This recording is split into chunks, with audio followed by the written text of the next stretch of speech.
Assalamualaikum warahmatullahi wabarakatuh. Alhamdulillah wassalatu wassalamu ala Rasulillah wa ala alihi wa ashabihi wa mawalah wa ba'd. Kita patut bersyukur kepada Allah Subhanahu wa taala atas nikmat yang Allah berikan kepada kita ini. Nikmat di mana kita dipertemukan dengan bulan Ramadan 1441 Hijriah. Bulan yang penuh dengan kemuliaan dan keberkahan. Bulan yang penuh dengan pengampunan atau maghfirah dari Allah Subhanahu wa taala. Bulan yang di dalamnya diturunkan Al-Qur'an, Syahrul Ramadan alladzi unzila fihi Al-Qur'an. Bulan yang di dalamnya ada satu malam, yaitu malam Lailatul Qadar, yang kemuliaannya melebihi dari 1000 bulan. Dan itu hanya ada pada bulan Ramadan. Bulan penuh dengan keberkahan dan kemuliaan ini patut untuk kita bersyukur dan berbahagia di mana Allah Subhanahu wa taala masih pertemukan kita dengan bulan itu. Sebagian saudara-saudara kita yang seiman dan sekeyakinan, baik yang kita kenal ataupun yang tidak, Allah Subhanahu wa taala sudah tidak memberi mereka kesempatan untuk bisa berjumpa dengan bulan yang memiliki keberkahan ini. Mereka sudah dipanggil oleh Allah Subhanahu wa taala duluan, dan pilihan itu jatuh kepada kita. Kita masih memiliki kesempatan untuk bisa merangkai segala bentuk ketaatan kepada Allah Subhanahu wa taala di bulan yang agung dan di bulan yang mulia ini. Di balik kesyukuran dan kebahagiaan ini, ternyata ada sebagian saudara-saudara kita yang merasa bersedih dengan keadaan hari ini, kondisi hari ini, di mana umat manusia hari ini sedang ditimpa oleh musibah berupa COVID-19, dan ini sudah menimpa seluruh umat manusia. Sebagian saudara-saudara kita, kaum muslimin yang seiman dan sekeyakinan, mereka meninggal disebabkan karena penyakit ini, disebabkan karena virus ini. Maka kita katakan kepada mereka yang telah meninggal, berbahagialah, semoga Anda dihitung oleh Allah Subhanahu wa taala termasuk orang-orang yang mati syahid, sebagaimana yang disebutkan oleh Rasulullah SAW tentang orang-orang yang mati syahid. Rasulullah bersabda, asyhada'u khamsah, orang yang mati syahid itu ada 5 kelompok. Walaupun banyak juga orang-orang yang dikategorikan mati syahid, tapi dalam hadis ini disebutkan ada 5. Yang pertama, al-mat'unu, orang yang meninggal disebabkan karena ta'un atau wabah penyakit yang menyebabkan kematian secara kolektif. Dan kita memohon kepada Allah, saudara-saudara kita yang menjadi korban COVID-19 dan sudah meninggal, mereka dikategorikan oleh Allah Subhanahu wa taala sebagai orang yang mati syahid, sebagaimana yang ada dalam hadis ini. Kemudian yang kedua, wal mabtunu, orang yang meninggal disebabkan karena sakit perut. Wal ghariq, orang yang meninggal disebabkan karena tenggelam. Wasahibul hadam, dan orang yang mati di bawah reruntuhan. Wasyahidu fi sabilillah, dan orang-orang yang mati syahid di jalan Allah Subhanahu wa taala. Hadis ini diriwayatkan oleh Imam Abi Daud dan juga At-Tirmidzi.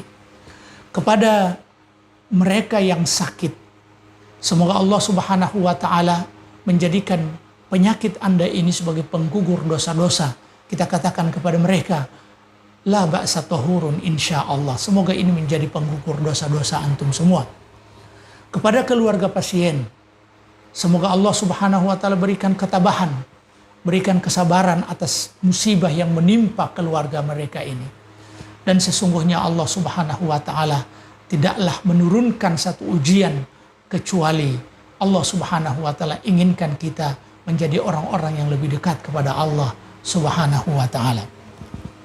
Kesedihan yang kedua, di mana kita ini orang-orang yang sangat mencintai masjid, ingin beribadah kepada Allah Subhanahu wa ta'ala, melaksanakan sholat Jumat di masjid, sholat 5 waktu berjamaah di masjid, dan sholat tarawih secara berjamaah, apalagi di bulan suci Ramadan seperti ini.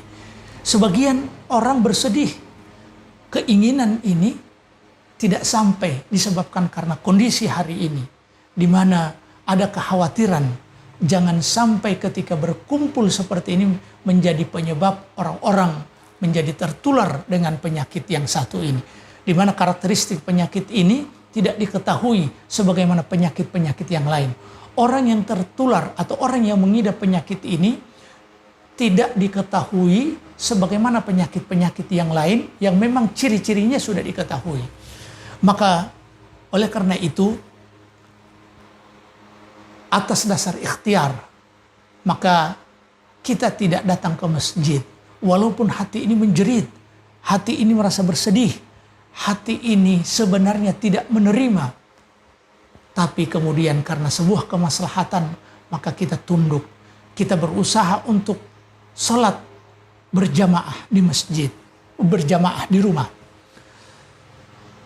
Saudara-saudaraku yang seiman dan sekeyakinan, ada sebuah kabar gembira dari Rasulullah SAW, yang kabar gembira ini menjadi pelipur lara, penyejuk hati orang-orang yang lagi bersedih hari ini. Orang-orang yang menginginkan untuk sholat di masjid secara berjamaah, namun terhalangi dengan situasi dan kondisi. Yang kita tahu bersama bahwa orang mukmin sangat mengharapkan perlindungan dari Allah Subhanahu wa Ta'ala. Orang yang akan mendapatkan perlindungan sebagaimana disebutkan dalam sebuah hadis yang diriwayatkan oleh Imam Bukhari dan Muslim. 7 kelompok manusia yang mendapatkan perlindungan, di mana pada saat itu sudah tidak ada naungan kecuali naungan dari Allah Subhanahu wa Ta'ala. Salah satunya adalah warajulun qalbuhu mu'allaqun bil masajid. Seseorang yang hatinya terpaut dengan masjid. Namun karena kondisi seperti sekarang ini, dia berusaha untuk tidak datang ke masjid walaupun hatinya menjerit. Tapi ketahuilah, Rasulullah SAW memberikan kabar gembira kepada orang-orang yang menghadapi kondisi seperti ini. Rasulullah bersabda dalam sebuah hadis yang diriwayatkan oleh Imam Bukhari, "Man maridha aw safara," barang siapa yang sakit atau melakukan perjalanan, "kutiba lahu ma kana ya'maluhu muqiman sahihan," maka dia akan mendapatkan pahala, ditulis pahalanya sebagaimana orang yang melakukan amalan dia dalam keadaan mukim dan dalam keadaan sehat. Kalau seandainya mereka memiliki kebiasaan melaksanakan satu ibadah dan ini kontinu mereka lakukan, tapi ini terhalang oleh udzur seperti sakit atau melakukan perjalanan, maka dia tetap akan mendapatkan pahala sebagaimana pahala yang dia lakukan selama ini, walaupun karena ada udzur dia tidak melakukannya. Dari sinilah para ulama menjelaskan bahwa sesungguhnya mereka yang memiliki kebiasaan untuk sholat berjamaah di masjid, sholat Jumat, sholat 5 waktu, sholat tarawih di bulan suci Ramadan di masjid, namun terhalangi dengan kondisi seperti ini, maka insya Allah dia akan tetap melaksanakan atau dia tetap akan mendapatkan pahala sebagaimana pahala yang dia dapatkan pada saat kondisi normal. Anjuran untuk ikhtiar tidak melaksanakan sholat di masjid ini sudah datang dari pemerintah. Dan sesungguhnya apa yang dilakukan oleh pemerintah ini sesungguhnya tujuannya adalah maslahat. Sebagaimana kaidah menyebutkan tasarruful imami manutun, tasarruful imami ala ra'iyah manutun al maslahah atau manutun bil maslahah. Sikap ataupun kebijakan-kebijakan pemerintah, kebijakan hakim berkenaan dengan rakyatnya itu biasanya tergantung dengan kemaslahatan, Kemudian juga ini sudah datang dari Kementerian Agama.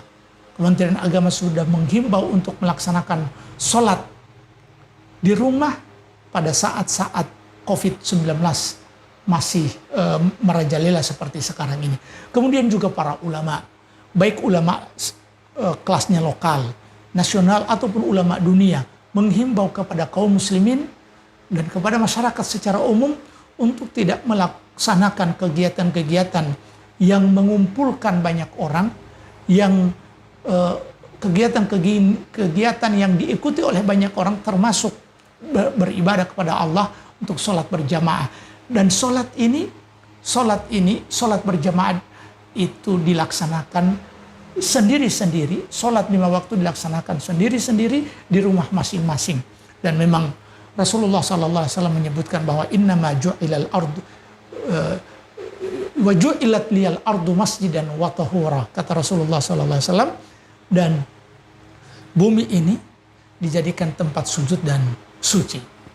Kemudian juga anjuran ini sudah datang dari ormas-ormas besar yang ada di Indonesia yang memiliki jamaah dan pengikut yang banyak, baik itu ormas yang sudah lama, NU, Muhammadiyah, Persis, dan juga ormas-ormas yang seperti Wahdah Islamiyah, menganjurkan kepada kaum muslimin secara umum dan kepada kader-kader mereka secara khusus untuk melaksanakan ibadah Jumat, ibadah sholat 5 waktu, dan juga sholat tarawih dilaksanakan di rumah. Untuk sholat Jumat diganti dengan sholat zuhur. Dan juga himbauan ini juga berasal dari para dokter dan tenaga medis yang memang mereka memiliki keilmuan dalam masalah ini. Dan agama kita adalah agama ilmu, agama yang sangat menghargai ilmu pengetahuan. Jika pemerintah, Kementerian Agama, para ulama, ormas-ormas Islam, kemudian para tokoh-tokoh agama, dan juga para dokter dan tenaga medis sudah menganjurkan untuk kepada kita untuk senantiasa membatasi ruang gerak kita yang sering dikenal dengan social distancing atau physical distancing. Mereka untuk sebuah kemaslahatan, maka saya yakin dan percaya ini menjadi hujah kita di hadapan Allah Subhanahu wa taala. Kita sudah memiliki alasan di hadapan Allah Subhanahu wa taala atas pilihan kita sholat di rumah dan tidak sholat berjamaah di masjid.